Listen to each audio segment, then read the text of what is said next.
Hey, what's up? I'm George. You're watching the Model Railroad Show, and today we are going to discuss getting into the hobby. World's greatest hobby, so they say, and quite frankly, I agree with it. I think it's a great hobby. It's a hobby. It's one of the few hobbies that attracts people across all age groups, from young kids to however old you can be to operate a train. It's and everybody in between. So it's a great hobby. I feel like in today's world, it can be a little bit overwhelming to get into. It's Model railroading today is not your grandfather's Lionel layout with its little automated milk cars, of the 50s. There's a lot of different scales today. There's different technology involved, and honestly, it's just the whole hobby's evolved, and it's evolved really for the better. That being said, it can be overwhelming. Maybe some people have never built bench work and they don't feel like they're handy enough to do so. And I will tell you, don't worry, you are.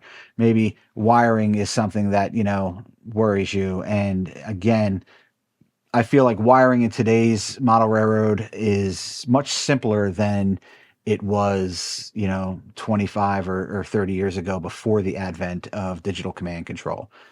So, what do you need to do to get started in the hobby? Say you want to build a layout. Where do you start? Well, first you got to start with where are you going to build it, and how much space do you have allotted from you? How much space can you maybe hijack from your wife in your house? Is it a spare bedroom? Is it a basement? Um, is it are you getting the dining room? Well, God, let me know if you've commandeered your dining room to build a model railroad. I'd love to hear that. So, and space is important because space determines not only what you can do, but maybe even what scale you can model in. Let's talk about scales first. Obviously, most common scales: HO, N, O, and Z. I feel like in that order. HO 1 to 87 scale. It is probably the best compromise between high level of detail, operation, and size. All right, and it is by far.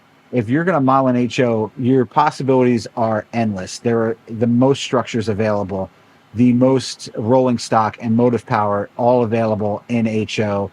Any era, modern to 1800s, all of that is available in HO. Kits, car kits that you could build. The possibilities in HO really are endless, and that's what makes it a great scale and the most popular scale. All right, coming in second, I'm partial, but N scale. I love N scale. They say N scale is half of HO. It's not really. N scale is 1 to 160, so you can do the math. Also, N scale has great detail. You can have it's really evolved. The detail in N scale really over the past, I feel like 5 years, has really been elevated.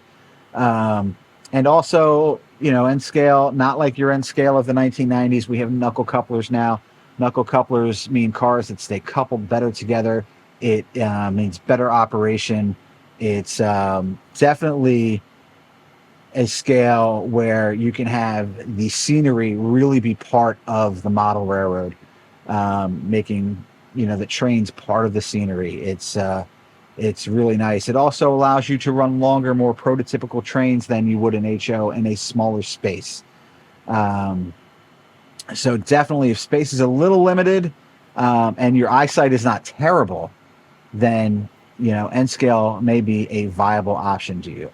Years ago, people used to say it was cheaper than HO. In some ways, I think maybe it is, but for the most part, I feel like N scale boxcars, N scale rolling stock has now like creeped up into the 25s and $30, and locomotive power can easily be upwards of $400, depending on the quality of locomotive power that you're buying. All right. So after you've we almost forgot O scale. I like to call it your grandfather scale. My grandfather's scale, O scale. O scale is twice the size of HO.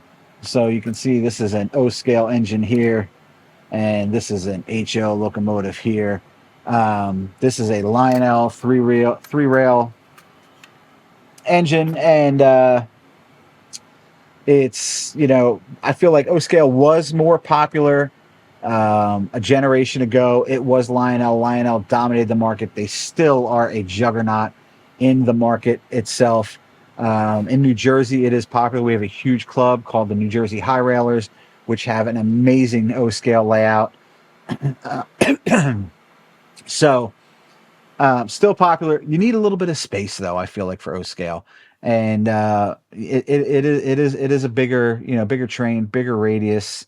You're going to have larger buildings, larger trains, so you do need a little bit more space. You're not. I feel like you're probably not going to enjoy an O scale layout on a 4x8 sheet of plywood as much as you might enjoy an HO scale layout on that same space. All right. And finally, as I said, in order of popularity is Z-Scale. Here is a Z-Scale engine. As you can see, this is a Markland steam engine. And Z-Scale is 1 to 220. You could do a entire layout in, a 2 foot by 2 foot space or a 1 by 2 foot space. You can build an entire layout. I do plan on this channel to do a Z-Scale project layout, because when I was living in an apartment before I had this basement behind me to build my N-Scale Belvedere in Delaware, I collected a lot of Z-Scale and did have a Z-Scale layout that was switched up that never got finished because we moved. But all the same, it's a great scale, very well operating trains. Markland is. If you're going to go Z, you're European trains are going to be, your biggest market there. Although there is some U.S. stuff that by Microtrains, by American Z Lines, is being, is out there in the market, but still kind of limited. How do you start? You could start a myriad of different ways. The easiest way to start is to get a starter set, and if you're going to start, say, in N scale or HO, I think personally, and I'm not sponsored, but this is a piece of Kato Unitrack here, and Kato makes N scale. This is N scale track and road bed that is one piece. And the nice thing about that is you can set this up on a table. If you just have basically a table, you can get things. Rolling and have trains running in a half hour. Very, very cool. You don't have to do a lot of track work. It's just snapping together, connecting the power, and you're off. And Kato makes very good trains, very good road bed. The cool thing about Kato is when you buy a starter set from them, they're giving you the same engine and rolling stock in the gel cases in that starter kit that you would buy if you bought that stuff individually. Also, like I would say, good company, but I feel like maybe just a little bit level down of Kato is Bachmann. Bachmann has a large amount of starter sets. Again, Decision, they make the same type of road bed with the rails and the track and everything in the road bed. From a pricing standpoint, your decision there is, do I like the road names and the trains that are in those sets? And they do vary. And how much money do you want to spend? If you spend a little bit more, like in the probably 250 to $399 kind of window, you can get a nice DCC starter set, which is not a bad place to start, because the reality of it is as you grow in this hobby, you're probably not going to build a DC layout. You're going to build a DCC layout. So really, my personal opinion is start with something DCC, or at least get a starter set with a locomotive that is DCC ready. And that will make your life so much easier. All right. And again, Bachmann, Kato, they make stuff in starter sets in HO. And if you're starting the hobby, I mean, chances are you're going to be starting in HO or N. I mean, that's the reality of it. If you're in England, Hornby. I mean, that's England would be OO scale, which runs on the same basically track that American HO runs on, but the trains are a little bit bigger.